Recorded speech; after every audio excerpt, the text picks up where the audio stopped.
I want you guys to understand what I mean when I say ninaamini itabadilika. In short, I believe it will change. I'm actually serious when I say I believe in change and I believe that Kenya will change.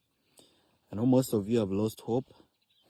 Wengi wenu mmetafuta kazi hamjawahi kupata. Wengine mmefunga biashara zenu.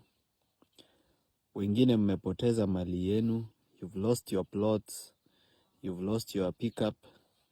Ile vitu ulitengeneza yote imepotea. And so most of you don't have hope that there is anything that will happen in Kenya because of how things are going.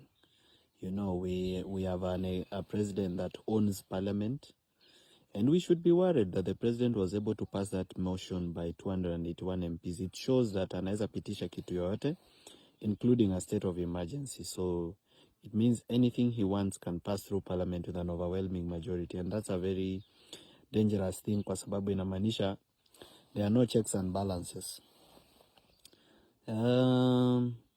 Most of you have given up hope because even when you look at some of the decisions that come from our court, unapata some of the decisions are actually rolling us backwards. But why do I believe that Kenya will change? Mimi ninaamini itabadilika. Ninaamini itabadilika because Kenyans have started changing. You know, the biggest problem has always been the citizens. Shida ambayo imekuanga Kenya sio viongozi, ni Wakenya wenyewe. Wakenya wenyewe kwa sababu ya ukabila, kusema huyu ni mtu wetu, huyu ni mtu wa kabila yetu, yeye ndiye atatusaidia. Lakini Wakenya wengi, if you look even at the random views from public participation, most of the people, they have gotten over tribalism. And most are coming out of tribalism. The other thing is, most Kenyans wamefika mahali yenye sahi itakuwa ngumu sana to bribe them during elections. They have seen how much pain bribery causes to them. Mtu anawanunulia leso, anawapea mwavuli, yeah, and they've started seeing how it is affecting their life, how we get bad leadership. Mimi chenye naweza waambia from where I am in my rest and holiday,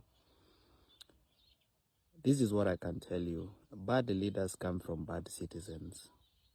Na mpaka sisi wenyewe tubadilishe vile tunafanya vitu vyetu, we will not see change. Bosco amefika. Hello, say hi to Kenyans. Say hello. Sema hello. All right, so bad leaders come from bad citizens. They come from bad citizens because kama wewe ni mtu unauza maziwa na unaweka maji kwa maziwa ili maziwa ikuwe mingi, inamaanisha kwamba ukipewa UMCA you will become a bigger thief. Kama wewe ni conductor wa matatu na mtu anakupatia 1,000, unamwambia umenipea 100 because hutaki kurudisha change. Ama kama wewe unauzanga TV fake Luthuli na unasema hii ni original na unajua ni fake, it means ukifanya biashara yako ya kuuza electronics na upate pesa na uende usimame kiti ya ubunge, it means we are expecting a very corrupt member of parliament. If you are an employee, umeandikwa na kampuni na unaibia kampuni, you are already stealing from your employer.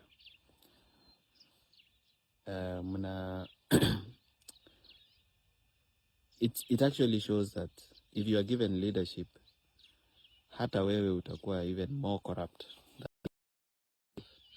Kama wewe ni mwalimu na unakula pesa za remedio, ama principal unakula pesa za remedio ulipi walimu, or kama wewe ni mtu wa kuuza nyanya, unaambia mtu ni 3 mbao, akikwambia niekeza 100, una make sure umeficha nyanya 1 ama 2 badala ya kumuongeza. Kama wewe ni mechanic, umeletewa gari utengeneze, unangoa mafla ya client alafu unasema sio wewe. Whoever you are, I mean, Kama wewe ni mtu broker wa mashamba na unauzia mtu shamba yenye unajua haina title na unajua iko na kesi, lakini haumwambii kama iko na kesi, it means ukifanya hiyo biashara yako ya property na ufike mahali usucceed, ukue mbunge, we are expecting very bad leadership. So we need to check our society values and ask ourselves, what do we believe in, and what are our societal values? That's something we need to interrogate, because as long as we have bad values, we'll always have bad leaders, because leaders are a reflection of who we are. Lakini ile kitu inanifurahisha na inanipatia hope, na ndo nasema ninaamini itabadilika, ni Wakenya wameanza kubadilisha mwenendo sana. There is a lot of change happening on the ground. Me, I travel across the country. Even now I'm far away from Nairobi, and where I am, I interact with the locals, I talk to them, I spare some time and have conversations with people in market centers. And people are changing. People are really, really changing how they think. And people are impatient. One of the things I've realized is watu wengi ukiwaambia wangoje paka 2027, they sound very, very impatient. Wanashindwa, tutaumia hivi paka 2027. So Kenyans are very angry and very impatient. So I'm not sure whether this government will actually get to 2027. What I'm sure is that William Ruto is not going to leave power easily. He already knows he has made many mistakes, therefore he may not want an election. And if there is an election, he might want to ensure that that election he has no opponent, so that he wins by probably 98% the way it happens in Rwanda. So we are bracing for very dangerous times ahead. The other thing is that don't have jobs, na vile hawana kazi wanahitaji wakule na waishi na wavae. So we are looking at a situation where we might have several criminal gangs coming up because of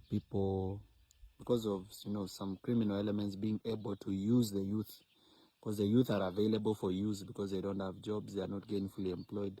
So because they are available for use, we could be seeing the rise of very serious criminal gangs.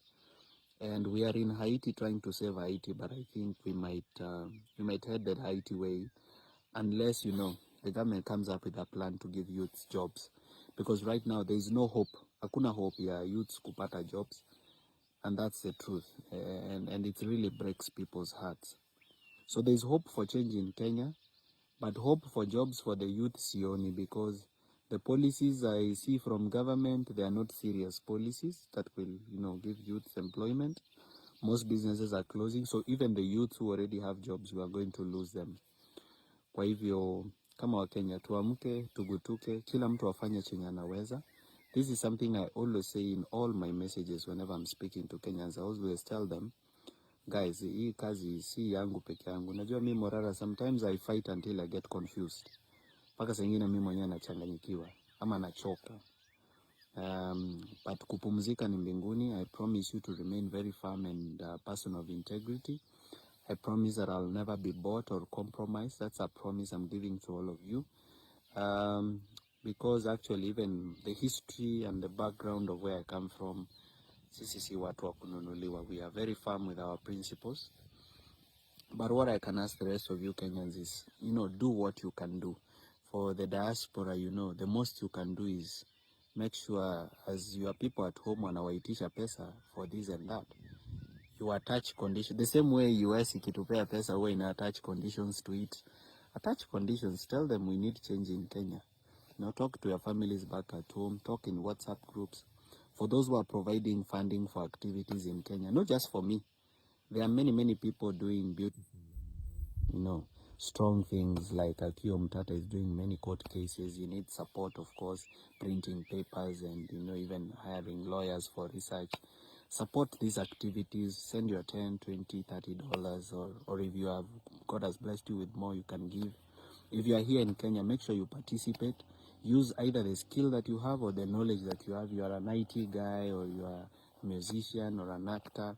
Make sure you use that talent or skill that God has given you, or that you learned in school, to effect change. Kwa hivyo usijione kama mdogo na usijibility. With your little, circle, or with your little influence, there's a lot that you can do. Otherwise, I wish you well. Muwe na weekend njema, na wapenda na wajali. Please don't forget me in your prayers.